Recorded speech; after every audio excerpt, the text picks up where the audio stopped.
What's up guys, this is ScherBR talking, welcome back to my channel. On today's video, I'll be talking about my 15 favorite styles of 2023.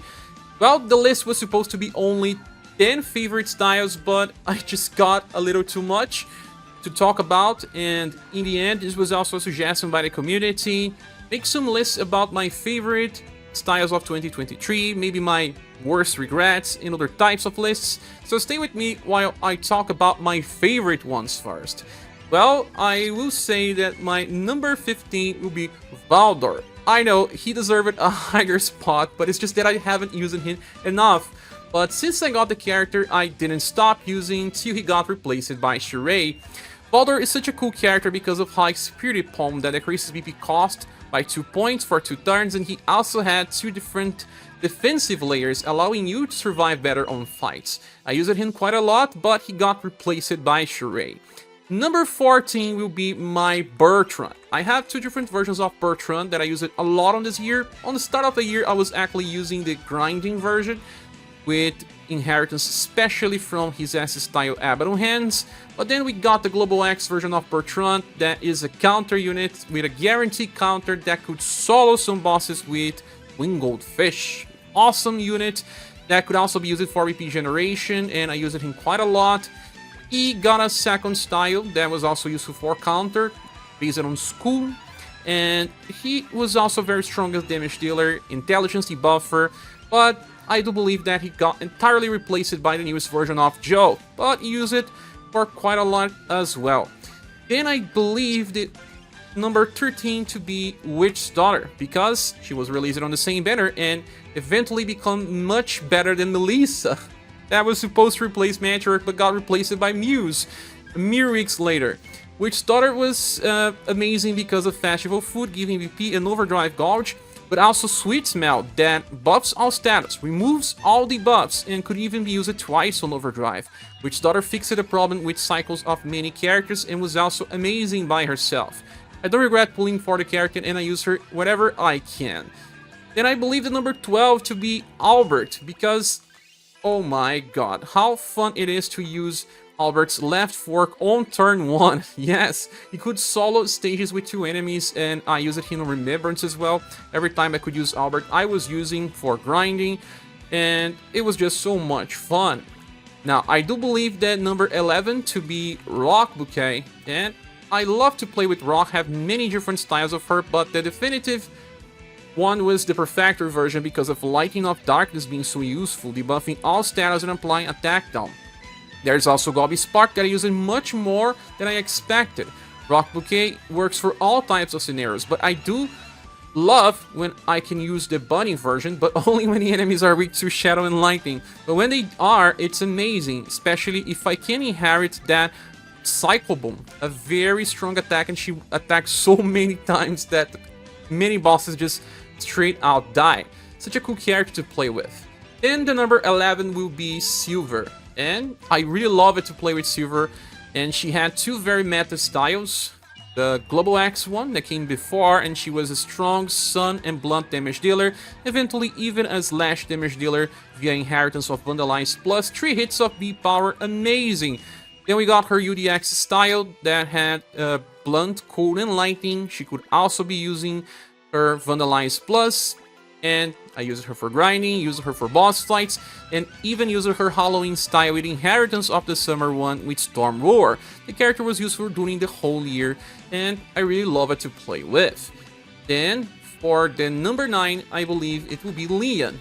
Well, Silver came as the first replacement for Leon, and Leon still survives even now because of his third style being such an amazing unit.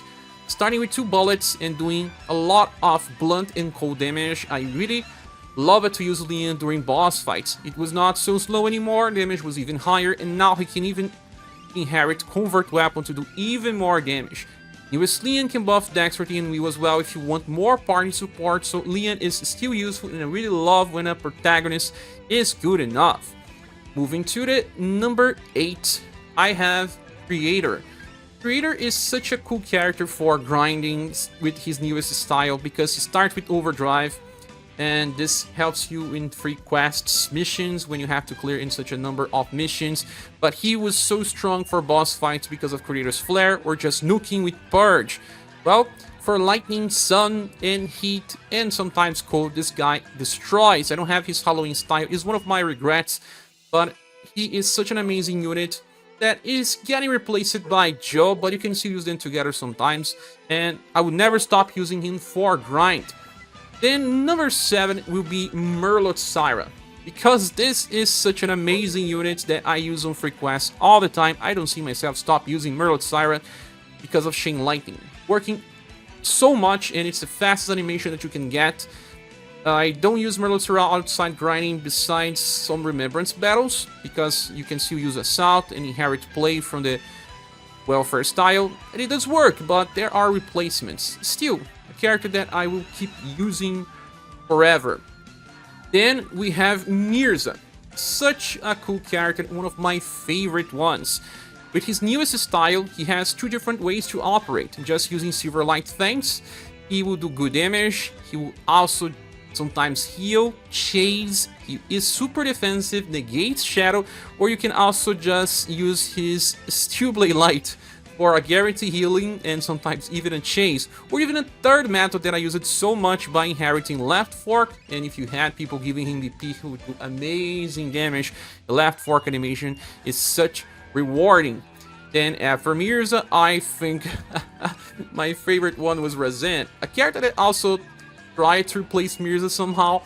Such a cool way to play the game with a wolf character. Yes, we had many different ways to play with Razan, either for attack and defense boost, as a healer, or even as a debuff breaker via Relief Zone and buffing Endurance and Will. By the time he got released, everyone was using Razan. This time we have different replacements, and he sometimes even make fights harder because of his debuffs, but he is still very cool to use. On number 4, we have Shirei.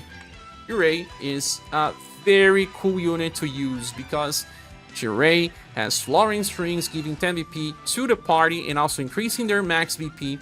And he's still a very good buffer and nuker. I can't believe how good this unit is, and you can even inherit his Song of Sturdiness. That is such a cool skill that buffs ailment resistance, that allowing me to survive in specific fights where bosses was breaking my buffs. Shirei is a unit that I'll be using for the time being, and I don't know when I'll stop. After Shirei, now we have on number 3, Joe. Yes, Joe is such a cool character that I love to play with now because of her Odd Circle and Flame Force. Flame Force allows everyone to get a passive that they trigger attack and defense boosts when they get hit. This makes it very sustainable for long fights. An Odd Circle gives you another attack and defense boost, so Joe can even counter and has 2 different chases. A perfect unit, and if you have Headbutt, well, you have even a debuffer. Well, Joe is a character that I'll be using a lot. I do believe I start builds now thinking about Joe in the first place. And number 2 is Liz. Well, Liz is such an amazing character with her newest style just because of one skill, Dragon's Blessing.